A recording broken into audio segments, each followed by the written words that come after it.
দেখানো সম্ভব হয়ে ওঠে না।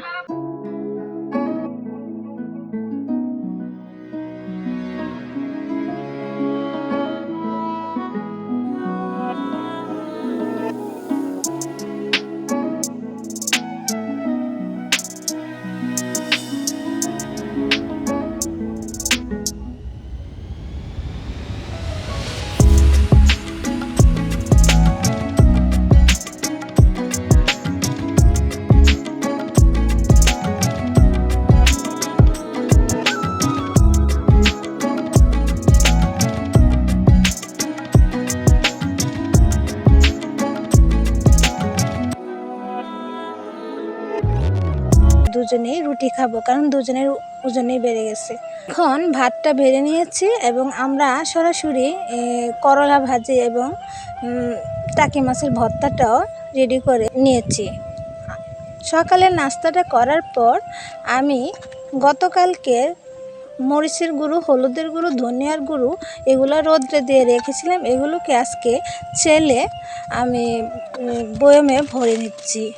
গতকাল এই কাজটা করেছিলাম, অফলাইনে করেছি, সেটা আপনাদের দেখাইনি। অনেক দিন যাবৎ মশলাগুলো প্যাকেটের ভিতরে ছিল। আমি বাসায় ছিলাম না, 1 মাস বাবার বাড়িতে ছিলাম। এসে দেখি দানা দানা হয়ে গিয়েছে, মশলাটা প্রায় নষ্ট হওয়ার পথে। এতগুলো মশলা নষ্ট করব, তাই আমি একটা থালায় করে এগুলোকে কড়া রোদ্রে দিয়ে দিয়েছিলাম। রোদ্রে দেওয়ার পর এই মশলাটাকে আমি চেলে নিচ্ছি, যেন উপরে যে দানা দানা ভাব ময়লাটা আছে সেটা ফেলে দিয়ে আমি মিহি মশলাটাকে বক্সে ভরে নিব।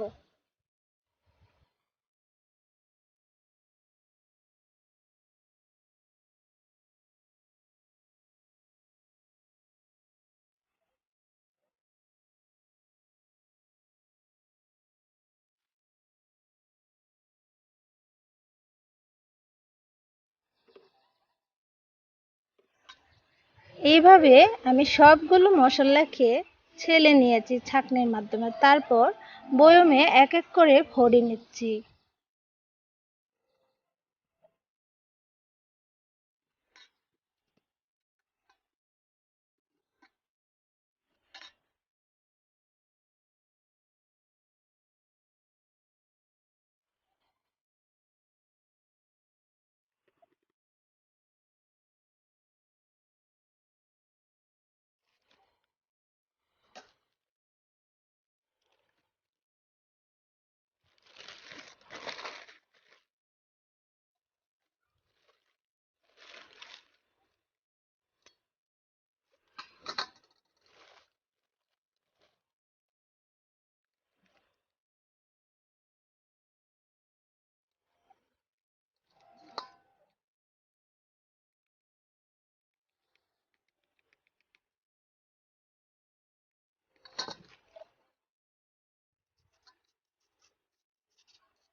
ঠিক একইভাবে মরিচের গুঁড়োটাকেও আমি এইভাবে ছেলে নিয়ে বয়মে ভরে রেখেছি। দেখুন কতগুলো দানা দানা ময়লা রয়েছে।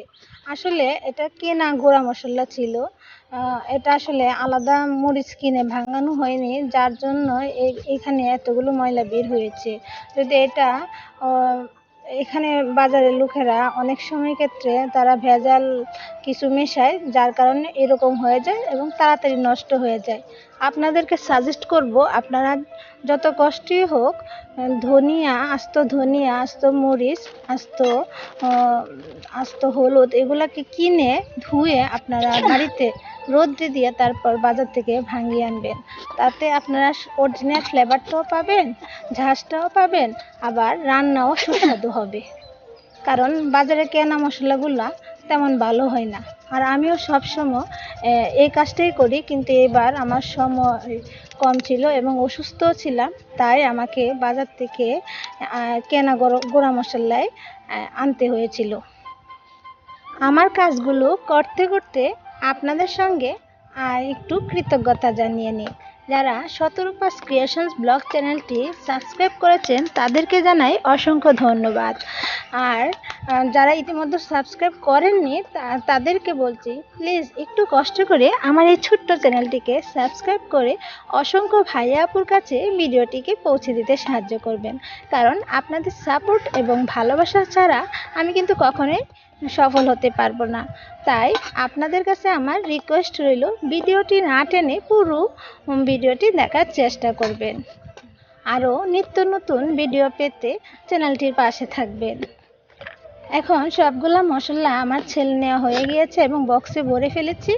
বক্সের মুখ ঢেকে আমি সবগুলোকে আমার টেবিলের নিচে 2টা তাক করা সিস্টেম আছে, ওইখানে আমি প্রয়োজনীয় যত বয়াম আছে সেগুলো রাখি, ওইখানে রেখে দেব। মরিচের গুঁড়ো বক্সে রাখার পর এতটুকু রয়ে গেছে, এইটুকু আমি আলাদা রেখেছি, ব্যবহার করে ফেলবো। তারপর আরেকটি বক্স নিয়ে বয়াম নিয়ে আমি সেখানে প্যাকেট থেকে ডালগুলো ঢেলে বয়ামটা ভরে রেখে দিচ্ছি।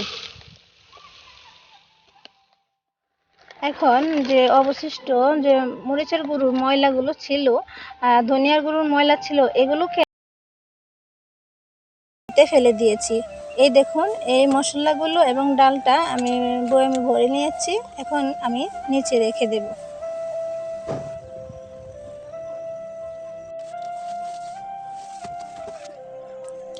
আশা করছি আমার এই ভিডিওটি আপনাদের কাছে ভালো লেগেছে। যদি ভিডিওটি ভালো লেগে থাকে অবশ্যই আমার চ্যানেলটিকে সাবস্ক্রাইব করবেন, সঙ্গে লাইক, কমেন্ট ও শেয়ার করে ভিডিওকে অসংখ্য ভাই আপুদের কাছে পৌঁছে দেবেন। আবারও চলে আসবো নতুন কোনো ভিডিও নিয়ে। সে পর্যন্ত আল্লাহ হাফেজ।